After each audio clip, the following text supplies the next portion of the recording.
Well, hello everyone, and welcome to the podcast with April and Mike. This week we have a very interesting show with a shaman from Russia. But before we get into the show, we just want to mention to go to our podcast page on iTunes and rate and review us, and that'll hopefully move us up into the front page of iTunes. Yeah, we think you'll really enjoy this show. Larisa has come to be a personal friend of mine, and I have had the experience to have a real session with her, and she's probably the first, I guess you could say, I don't know, quote unquote, real shaman, or, a shaman that kind of came from a culture of shamanism and has it within her family, as opposed to a shaman that's taught in America. So that was a real, interesting experience. And I do get a chance to talk about my session a little bit with her. So we would like to welcome Larisa to the show.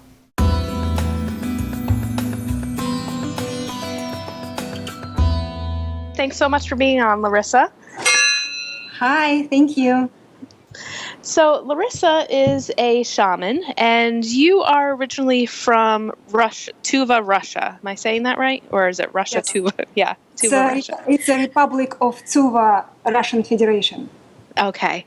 And I came to know Larisa through a friend of a friend, actually, and had heard about some of the great healing sessions that Larisa has done on Friends of Friends. And then a friend of mine actually had a session with Larisa, and I always thought it would be, pretty interesting to meet a shaman and see what a session would be like. I've had a lot of different types of energy work done before. So I actually had the privilege to have a one-on-one session with Larisa, and I also went down to New York City when she did training.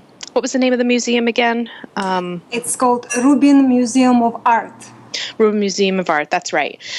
So I was able to go down there and see a little workshop that she put on down there, which was amazing. And I hope that I get a chance to talk a little bit about my experience with working with Larisa. But Larisa, I think that your story is kind of fascinating about how you actually came to be a shaman. So I'd like you to take our listeners through your journey of what it was like kind of growing up, some of the illnesses that you battled, and your resistance a little bit to become a shaman. And if you could tell people your story. Okay, thank you so much for having me. Well, this story actually goes back really long time ago. And when I think about it, it's all connected now. It all makes sense. But until I became a shaman, I didn't see any connections to all of it. Well, I was very ill or sick as a child. I was excused from the gym. I was excused from vaccinations. I was excused from, they used to ask students at the universities to go dig potatoes in September. And I was also excused from that. And but I was very intuitive, and my whole family is very intuitive. And I was able many times to predict things, say just things that then later became true. But I didn't think any of that. I didn't think it was special or important or good for other people or for myself. I didn't think any of that. And so most of my childhood I spent either reading or drawing or painting and making up stories about those paintings or drawings. And a lot of times I was at the hospital. And so when I was, when I gave birth to my daughter, I had major complications during the pregnancy and during the delivery. And after it, all of my organs started to come out of my body, literally. I don't know how to say it in English, but and the doctors told me that I need to do an operation in order to put it all back up. And my mom said to me, "Let's wait with the operation and find some healer who possibly could help you before we do something as drastic as an operation. And I was 23, 24 almost at that point. And my mom found a healer, Russian old lady who was helping me to get better, and it didn't work. It was very painful and it didn't work. And then my mom mentioned to someone at work that her daughter has such problem, and that person told her that he has a close relative who is a shaman, and that if my mom sends a car and prepares a delicious lunch, that he might be able to come and see me and my daughter as well. And until that day, I didn't really know anything about shamans at all. I knew they existed. I knew they're doing something interesting and fascinating, but I never had experience with a shaman before. And so when he walked in that day that I still remember very much, he came to me and I was laying in bed, and my daughter was laying next to me, and I remember that it was like, I think about 4 months after delivery, I had no energy. I was always tired. I couldn't walk, I couldn't hold my daughter, I just couldn't take care of myself, and I had to move with my parents because somebody had to take care of me and my daughter. And he moved his hands above my body, and he told me that my first chakra opened up during delivery because it was so difficult. And now all of my energy is draining into the earth. So there is no circle of energy. It's open. And that's why I have no energy, and that's why my physical organs start to literally come out of my body. You know, the womb and there, down there. And so until that day, until that moment, I heard about chakras, but I only thought about them as something esoteric, as something that has nothing to do with me, with my life and my well-being. And he told me just relax and breathe deeply. And he started to move his hands above my belly area. And I felt heat coming from his hands. And I had this pleasant sensation. It was actually pleasant. And then he moved his hands for about 20 minutes or so. And he told me not to tell anything to anyone, and that he'll come back in 2 weeks to check on me. And that very day, I was very anxious to know if it's going to work, if it's not going to work. And when I went to take a shower later on that day, everything was up. All of my internal organs that were literally hanging out before, were back up. And so that impressed me to no end. And that impressed all of my family and my friends and relatives who knew my story about all of that. And he came back and he checked and he said, all is well. And so that's how it started. And then 3 years later, I was working at the government of the Republic of Tuva. And I saw an advertisement that said that once a week, this shaman, Oleg Pavlovich Toyduk, that was his name, he is available to the people from the government. You could make an appointment and come see him. I remember it was Thursdays. And I was amazed. I was, wow, that's exactly that person. I really want to thank him for what he did for me. And I made an appointment and I bought presents and I came and I said, well, do you remember me? And he said, I remember you. And he said, you're going to go with me like next month to Germany as an interpreter. And I said, what? He said, I'm going to travel to Germany as a shaman and I need an interpreter. And at that point I spoke well German. And I remember how I didn't believe that my minister will let me go because I already had a vacation. I didn't believe that it's gonna that's what's gonna be happening. But he told me, just tell me when you need to go and I will shamanize and your minister will let you go because you're gonna go with me. And all of that was also a new thing for me to think like that. And I went to Germany.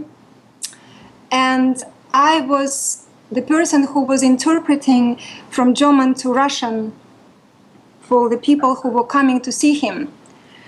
And I remember how I wanted, every time I would do my job, I would want to go out of the room. Because I didn't want to be with these quote unquote sick people in the same room.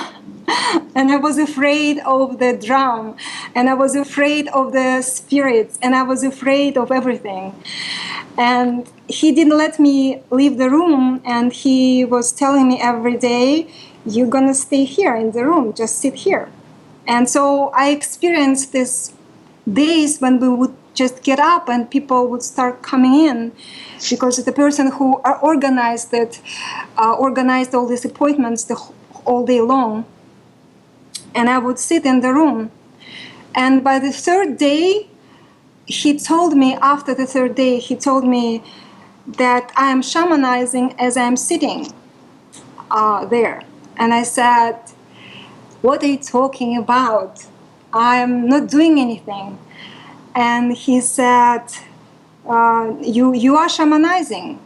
And then a couple other days went by, and then he told me that the spirits of my ancestors came to him and told him that I am a shaman and that he needs to do a ritual for me in order to connect me with them so that I could do the kind of work that he does.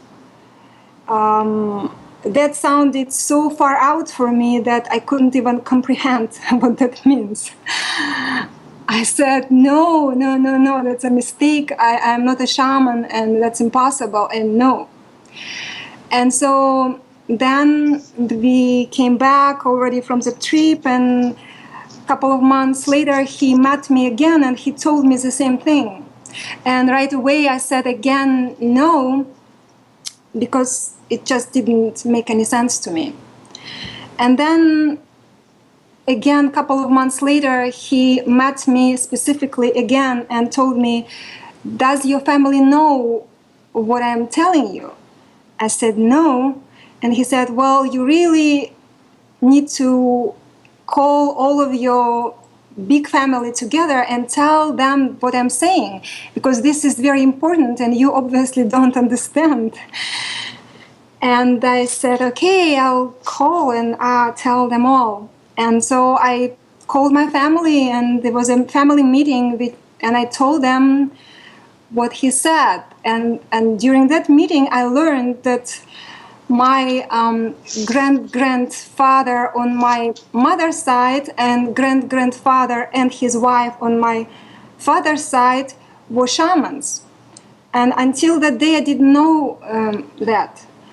And my parents told me, you decide, because this is way too important and we don't know anything about it either. And I remember thinking, because the way he was working, it was a line of people, lifeline of people waiting to see him. And I could not imagine a line of people standing by my door and me not belonging to myself, not belonging to my family, but belonging to these people that I didn't know. And now, looking back again, I understand why it was impossible for me to be a shaman then, because I had no love for people. I only loved my family, and I only loved my friends, but I didn't love all people, which came later. And so I said no again, and he told me that I don't understand, that this is a calling, this is who I am, and even though I refused, I'm gonna pay the consequences of opening it all up by myself, of opening the channel, so to speak, by myself. And I said, okay, and went on with my life, not thinking even another day about it. It was just literally, I forgot next moment that conversation, everything. And so for many years I didn't remember, except then life later on took me to the United States. And after a certain time in the States, all of a sudden I started to feel like nothing makes sense in my life. Like I don't know what I actually want to do. And no matter what I thought about my life, nothing made sense. And it was actually years of emptiness, so to speak, where I didn't know who I am. And now I understand that it's the price I paid for not connecting then. Because no matter what I wanted, nothing worked. No matter what my ego part of me wanted, nothing worked. All was just falling apart, slowly and painfully. Yes. And then this is another important point, that one day in the middle of my emptiness, I decided that I'm gonna do meditation every day and yoga. And I said to myself that if I'll do yoga and meditation, then I will think that my day went well, regardless what else will happen or not happen. And very interesting enough, what happened was that very shortly after I started daily meditation practice, I felt in one of my meditations like my head literally opened up. And I felt this pillar of light going into my head and my whole body. And I felt ecstatic that I never felt before like that. And I didn't know at that moment what that meant or what it was. It's just that after that, I started to notice different things that were not there before. Let's say I would go to the river, to the Hudson River, which I live next to, and all of a sudden I would catch myself talking to the river internally. Something like, "Hello, dear river, how are you?" in a very poetic, high language. And then I would say to myself, wait a minute, why I'm talking like this? And then I would catch myself talking to the trees the same manner. And then I would start catching myself to hearing the answers. And then all of a sudden I remembered that prediction that shaman made. And I all of a sudden realized how shamans work. I realized what shamans do, why it's so potent and why it's working. I realized that between me and the river there is no difference. And I realized that between me and the trees there is no difference. And then I realized that between me and a table there is no difference. Between me and the wall, there is no difference. And between me and another person, there is no difference. And that was very big understanding, because I realized we are all one, that we are all connected. And that's why there is a reason, that's why we could affect other people's realities only because we are all one. Otherwise, it's impossible. And then I started noticing that when someone has a pain, physical pain, that I would be drawn to move my hands above the person's body, and the pain would go away. And I would be thinking, interesting. And then it started with close people, and then friends, and then parents of friends, and friends of friends. And for several years, that was I was doing. I was, as I was humorously calling it, waving my hands around people's bodies. And people would get interesting results. And I would be surprised each time. And then a time came when I started to ask more questions about this path that I was on, and I couldn't hear the answers. And I remember how I involved my then teenage daughter in it, and I opened her channel, so to speak, by saying, okay, let's play this game, just breathe and imagine this and that. And so I basically connected her with her higher self and then with the spiritual world in order for me to hear.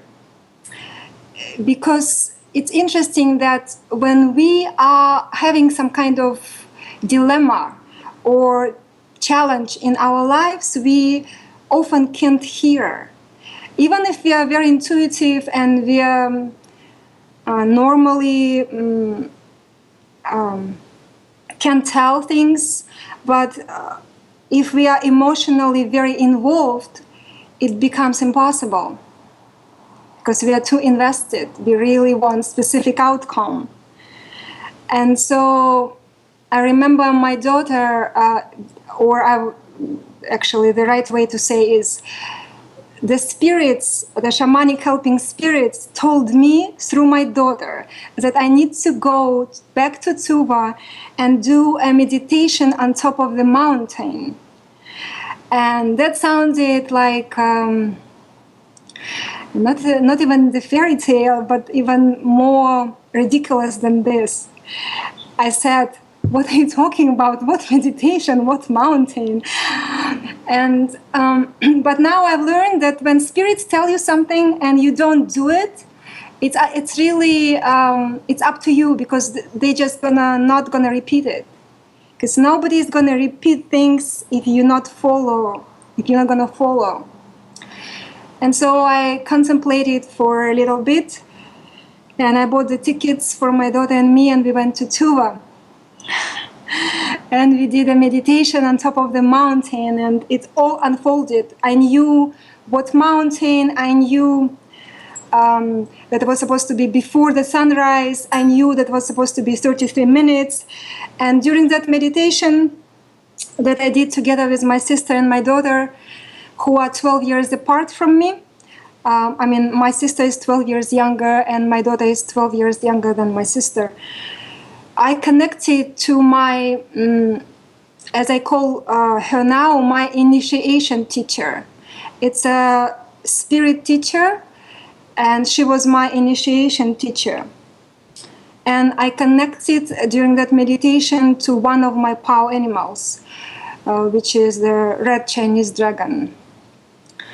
And from then on, my whole life changed totally, because it was a series of all kinds of events, daily events, during which I was able to hear and see the spirits.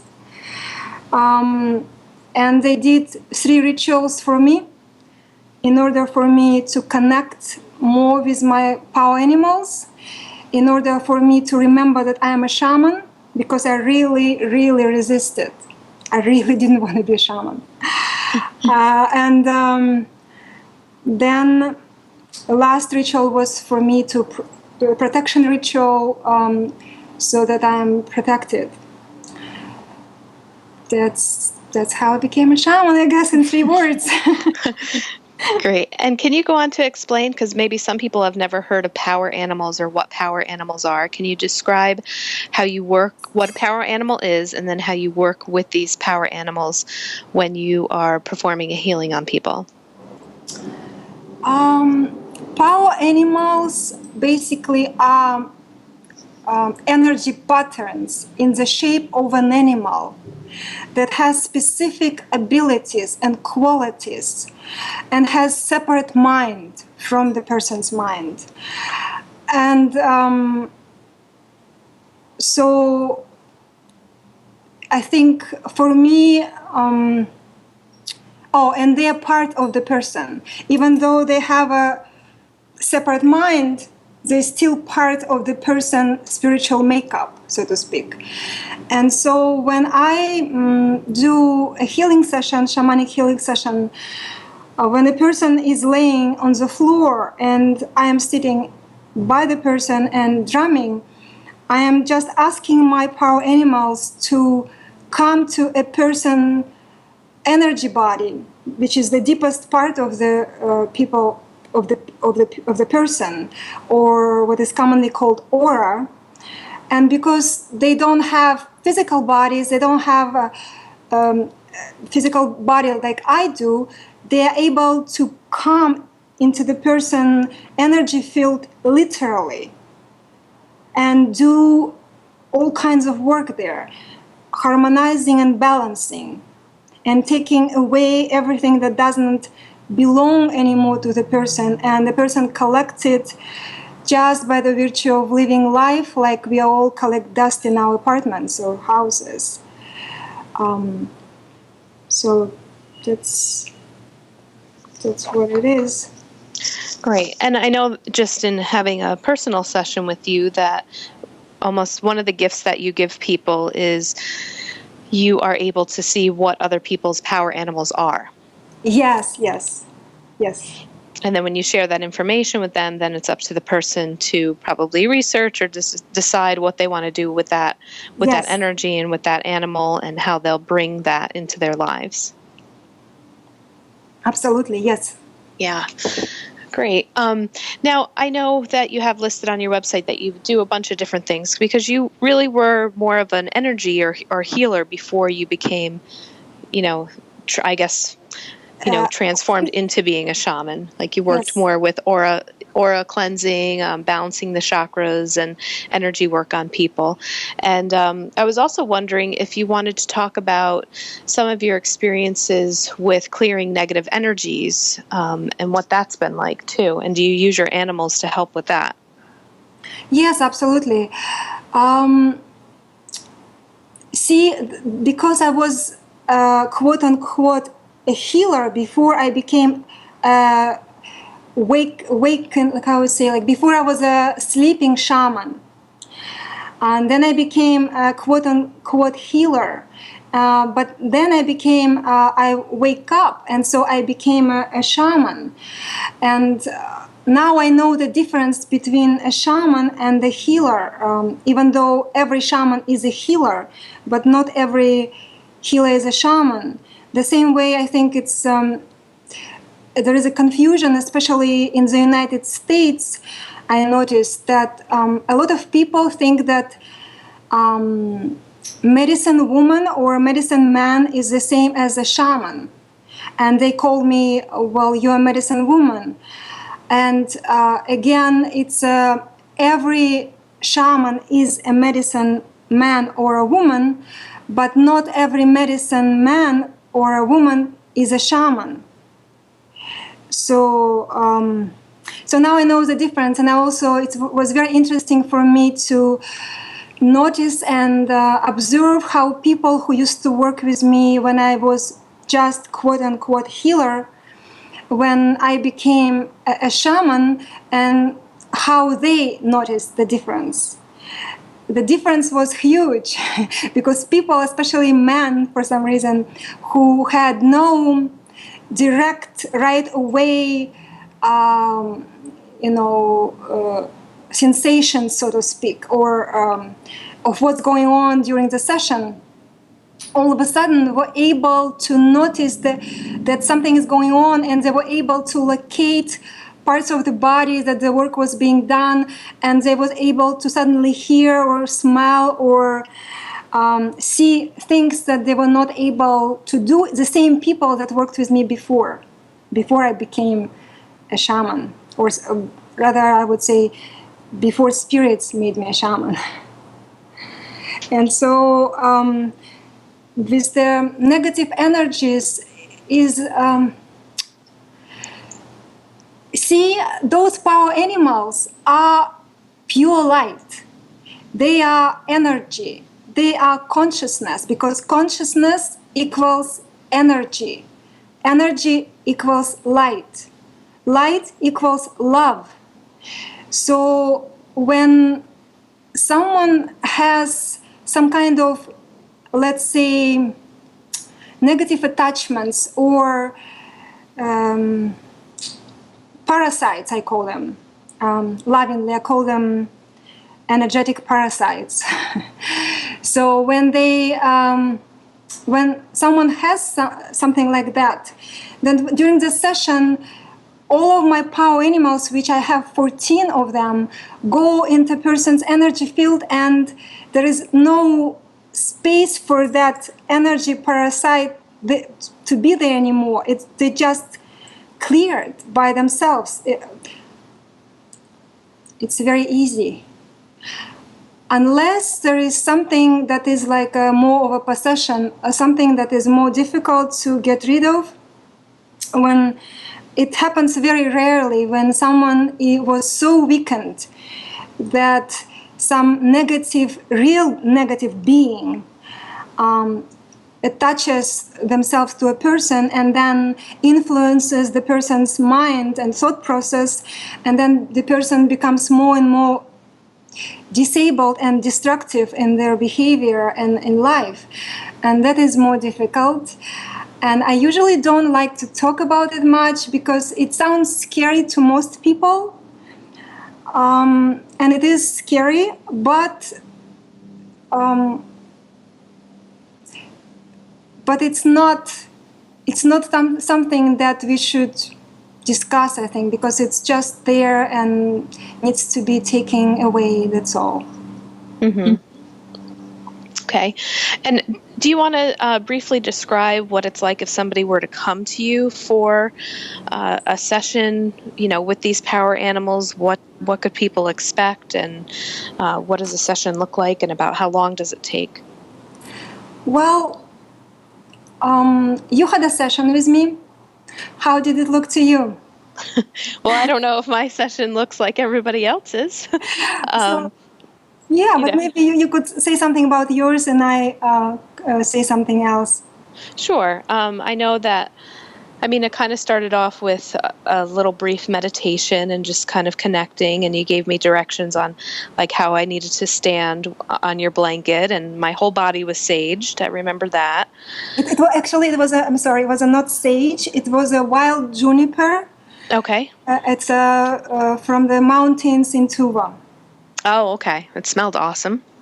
And then, I kind of had my eyes closed for some of it, and it felt like that you were clearing my aura with maybe some bird feathers or something of that sort. And then there was a period of time when I would lay down after my body was cleared with that, and then you began drumming for a very long time. Mm-hmm. And then that put me into a bit of an altered state of consciousness, and I was having an experience and seeing different things. And, eventually the drumming kind of began to slow down and stopped. But, when you're in that type of space and time, there really didn't feel like time. I don't even remember how long it was. I just felt like I went on a journey is the best way to describe it. Mm-hmm. Yeah. Yes. Well, the first session with someone who doesn't know anything about it usually lasts about 3 hours, because there is some conversation involved, because, modern people are very mind-oriented, and they really want to understand how it works. And so there is conversation involved. If it's not the first session, if it's just a healing session, like a maintenance healing session or specifically focused session, it's usually about an hour and a half. And when the person comes, I usually first do the smudging. It's an ancient tradition of clearing the energy field of the person in preparation for the work, for the real work. Because the real work starts when the drum starts. And because, see, everything that any shaman does, it is only possible because it's done in that expanded state of consciousness. And so when a shaman gets in that space, the person who is near also gets in that space, because it's a resonance. It's an energetic resonance. And then the work begins. And it doesn't really matter what people see, feel, or even if they're able to feel or hear or smell or have any type of sensations, the work is still done. And yeah, I remember when I came and, I thought, oh, okay, I'm going to set an intention and these are going to be my goals and this is what I would like. And you were just like, duh, you could throw all that away. The animals already know what you need. Yes. What's interesting for me is how this seemingly non-visible to most people reality, right? Mm-hmm. Coexist with this reality and influence this reality to this huge degree that most people don't realize. Because when in my very first sessions with people as already a shaman, I could not believe how what I saw with my third eye, with my eyes closed, how it correlated when I opened my eyes and people's bodies would behave like physical bodies would reflect what I see in that non-ordinary, for the lack of better word, reality. Let's say someone was needed to return a piece of their soul that was lost, and I would ask my great horned owl to bring it back, and then I would see, I would ask the owl, and he would leave, and then I would see him flying back and holding the piece in his beak, and then I would see him clearly in coming to the person's body, and then I would open my eyes, and I would see that right at the moment when he would put that missing part of the soul, that missing piece of the person's soul into this heart area of the physical body of the person, that the physical body of the person all of a sudden would make this jump. All of a sudden it would just move in a very strange way, like up. And so see all of the challenges that we all going through, they're visible in that other part, in that invisible, so to speak, part, that unless it is addressed, nothing could be changed in this reality, because it all stems from there. And shaman is the person who is able to go there and do the work in that expanded state of consciousness, or commonly called trance state. Now I got a question about, I was just reading through your website before, and I saw that you do channeled readings. Mm-hmm. Can you talk a little bit about that? Okay, this is very interesting, because once I became a shaman, I got a teacher who is living with me 24/7. Before it happened to me, I didn't know such things exist. I had a notion that shamans are people who are able to summon some helping spirits on behalf of other people, and when they drum, and that's when the work is done. That's what I thought about shamans. But when I became a shaman, then all of a sudden I started to live with this as he calls himself your non-physical spiritual teacher, and he has a name, starts with K. And he is always with me, and his mind, so to speak, is always with me. And he is having his own opinion about anything I do or think or say. And it is very difficult for people to grasp, and I know how it sounds to most people, because I still am amazed every day how lucky I am to have this, and how loving the universe must be in order for me to feel so loved, to feel so taken care of, so to feel that my every thought, forget about question, my every thought is addressed, and addressed from the point of total acceptance of me and total love for the things that I am going through in my personal life. And so channeling is very interesting to me, because it is really fascinating, because it's not your thoughts. It's when all of a sudden you hear the thoughts that are not yours.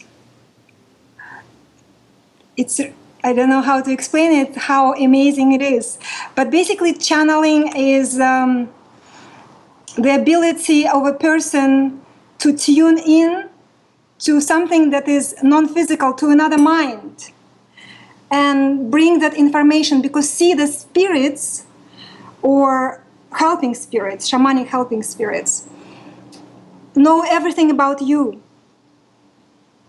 know everything about me, know everything what's going to happen, what happened, but I don't. And so they know what you're ready to hear as well. And so the person could ask questions and basically communicate not with me, but let's say with my teacher. So are the readings more spiritual, like of people that having spiritual questions, or is this a channeled reading of like somebody that's passed on and the person's trying to reconnect with them, or is it a different type of channeling session? I see. See, that question comes from this sort of misunderstanding, because when people hear the word spirits, a lot of people right away think that spirits mean the people who are dead, who passed on. And that is, I don't work with people who made the transition already into non-physical world, unless someone who comes to me really wants some closure, or they want to ask that particular person some questions. Then it is possible, because it's a mediumistic type of work, and shamans all can do that. But when I talk about channeled readings, I talk about connecting to those helping spirits who know more, and it's more spiritually oriented. Yes, it's about helping the person to understand the bigger picture, to understand why they're going through what they're going through. Because you know what I learned? That nothing is random, that things that seem that have no sense, like why this is happening to me, and everything makes total sense if not during as we are going through that, but then later on, and it all connected to what's going to happen next. It's all connected. But what about free will, like people making like decisions? Do you think that none of that's random either, or? See, I used to think like that as well about free will. We do have free will, but you know, many years ago I read the book by Paulo Coelho, Alchemist. You probably all read or heard about it. And did you or not? No, I haven't heard of it. It's the author's name is Paulo Coelho, and the book is Alchemist.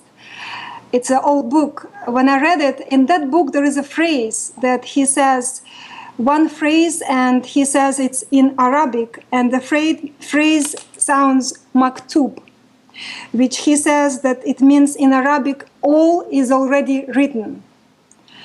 And I thought, okay, well, all is already written. It's like, okay, well, yes, but what about free will, like you just said?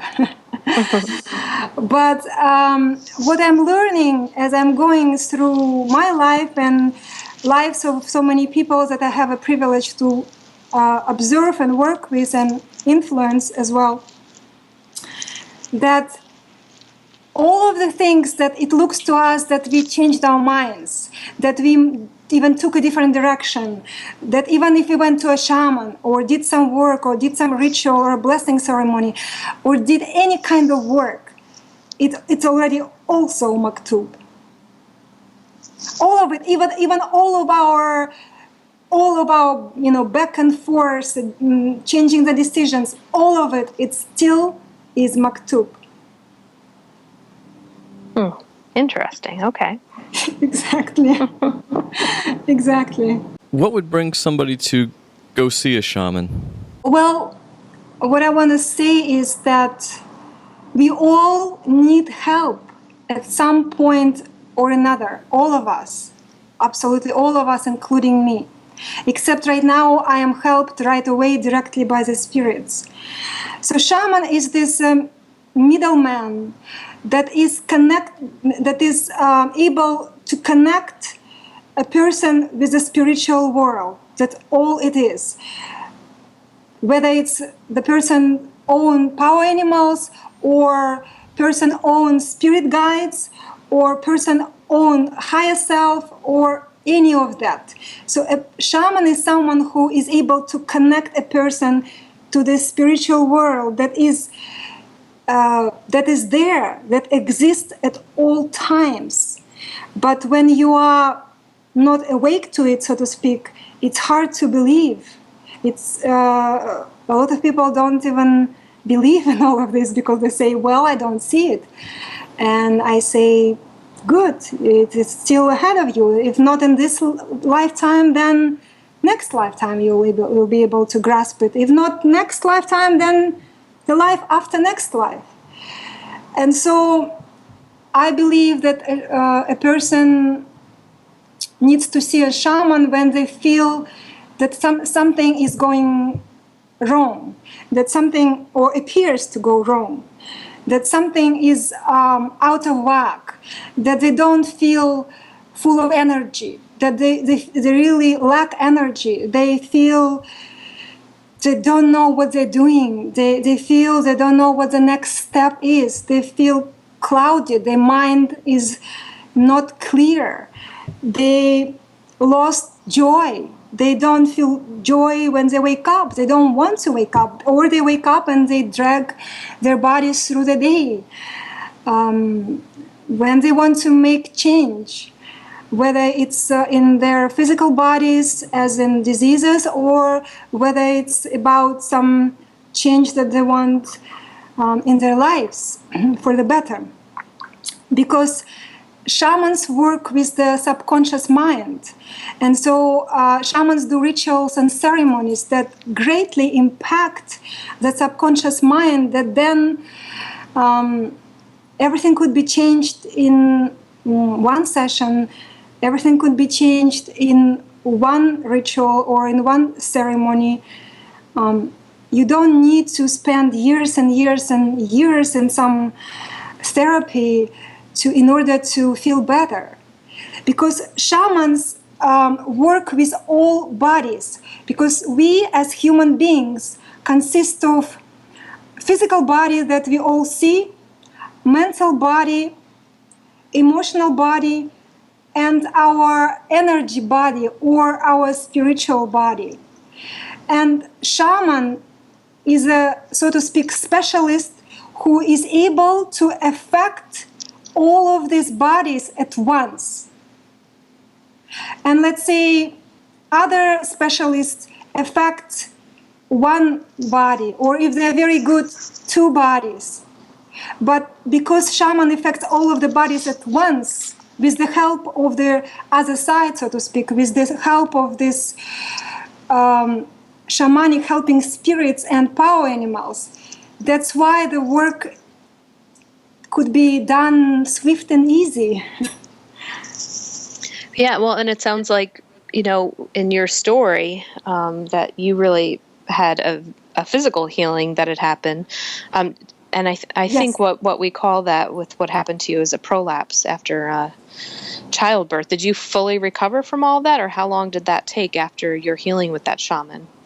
Oh, that same day. It was that immediate. And it was that immediate, yes. Did he have to come back in the next 2 weeks? Because he said he would come. Yes, he came back in 2 weeks and he checked on me as he promised. But there was no need for him to come back because I was fine that very day. That very day, it went all up again. And, within 2 or 3 days, my energy returned. And when I went to the doctors, they told me, what did you do? How did that possible? Right. It's a miracle. How did that happen? Yes. Yeah. Now, I wanted to just talk a little bit more about the power animals because, people might be asking, well, does everybody have a power animal? How many power animals do people typically have? I mean, you have 14, but you're a shaman. So do most people have power animals or? Yes, most people, I would say it the other way. Everyone supposed to have power animals because they are part of our spiritual legacy, of our spiritual makeup, how we as human beings supposed to function in this physical world. But some people, when they come to a shaman because they felt depression and all kinds of problems for or no energy for a long time, when they come, of course their power animal is in a sleeping position, so to speak. It's inactive. And shaman's job is to wake up that power animal. And so that's what I'm doing. So normally people have at least one power animal. And people who work more directly with the people, who actually are in some kind of helping position, they usually have more than one power animal. I used to see people only with one. Recently, I've seen more and more people with 2, sometimes even with 3 power animals. That's rare. Yeah, I was one of the ones that had the 3. Exactly, because you are amazing, and meaning that you are working with other people to assist them on their journeys. Right. And I have a question. You need more energy. Yeah, It's all about energy. It's about, since they're just energy patterns, it's about energy, how much energy you have for your own life. And then, because when someone comes even to you, you become involved in these stories, right? Right. You become involved in their energy as well. So you need more energy even to run your life afterwards. Right. And I have another question. I haven't had a chance to actually ask you this, but now that I have you on the line, I will. Mm-hmm. Since my session with you and learning about my power animals, one of them that I feel really connected to is the lion. Mm-hmm. And after I had my healing with you, up until I think it even happened last week, more and more of my clients, when I'm doing energy work on them, it's not like I've shared with my clients before energy sessions, oh, guess what? I now know what my power animals are. It's just something that I keep to myself unless something happens and, we're processing after a session. But a lot of my clients are seeing my lion. So how do it's kind of like freaked me out because, at first it was one person. I'm like, oh, well, that's cool. Okay, maybe my lion was here, and I feel connected to it the more that I'm working with it. But when I start having 5, 6, 7, 8 people. Uh-huh. And I say, how was your session? Oh, it was really good. But, I saw the face of a cat, and I think it was a lion. And this lion was over here. And I'm thinking, oh, my God, what is happening? And I don't really know how to explain it or make sense of that. But can you explain what's happening in my sessions?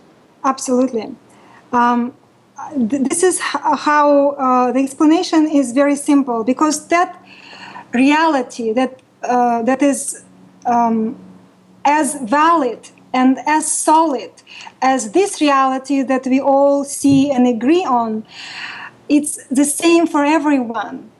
See, it's not like, okay, well, it's my imagination, so to speak. Like, okay, I see this and somebody else sees something else and we all see different things. No, it's all the same. It's the same space.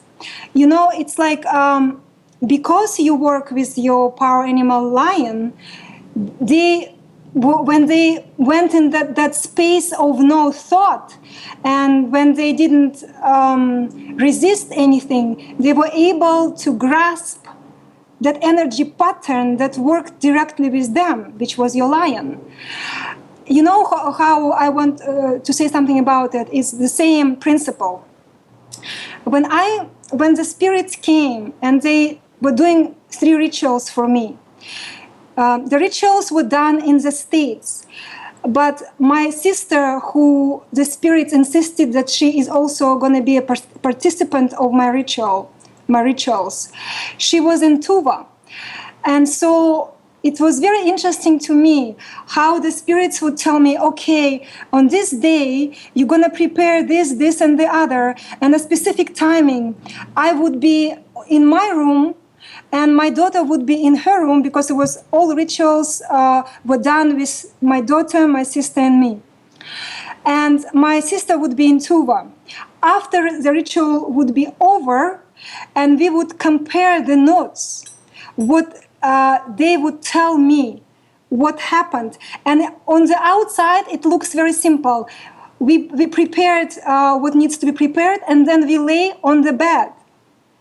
And then they tell us to go to imagine how that meditation that we went on top of the mountain. The spirits would tell, okay, you imagine how you're walking up that narrow road to come to the top of the mountain. And that's how they usually started the rituals. And so then it's like basically it's like active meditation. And then after it, my daughter would tell me what she saw, and my sister would tell me what she saw, and then I would share what I saw and experienced. And I was absolutely blown away by the fact that we all saw the same thing. It's just that they saw it from the outside and I saw it from the inside. For instance, when they were doing the 3rd ritual for me, which was a protection ritual, my sister saw me standing in this saw me in that, in that space, in that meditative space, right? She saw me as if this light, like a sparkling light, started to come from the bottom of my feet and going up my whole body. Well, during that same time, what I experienced, I didn't see any light, but all of a sudden I started to feel the pressure going from the toes and going up my whole body. And I felt as if somebody is putting some kind of suit on me, like a skin-tight suit. I felt this pressure. Well, and she saw the light that was like a light suit going up my body and up. So it's the same principle, that it's the same space, because it's not imagination. You know what I mean? Yeah, and I think when you have experiences like that and you have other people to share it, like say my clients giving me that feedback, it kind of makes you say, well, maybe something really real is happening here. Yes. Maybe there are such things as power animals, and mine really is a lion. Like, I don't know. Yes. It's just, it makes it feel a little more real. But Yeah, wonderful. Well, I know that we're coming, pretty close to the end of our time here, and, I'm glad that we were able to touch upon some of this stuff. We didn't get to all of it, but I know that you also do distance healings or, remote healings, and people can contact you. Would you like to let people know what your website is? Sure. It is www.tuvanshaman.com. tuvanshaman.com. Great. And Larisa sometimes travels up here to Saratoga Springs, and you also have an office down in New Jersey. And is there anywhere else that you're practicing? I know you just came back from a trip from Germany. Yes. No, that's it. Usually people come to my place in Edgewater, New Jersey. Yeah. Yes. Wonderful. Well, thanks so much for your time, Larisa. It was great to hear your voice and have you on the show and just start to educate people some more about what shamanism is and these power animals. So it was a lot of fun to have you on. Thank you so very much. I agree that people, my main message to all people is that spirits exist, not spirits of the dead people, but helping spirits do exist, and they are real as you and me.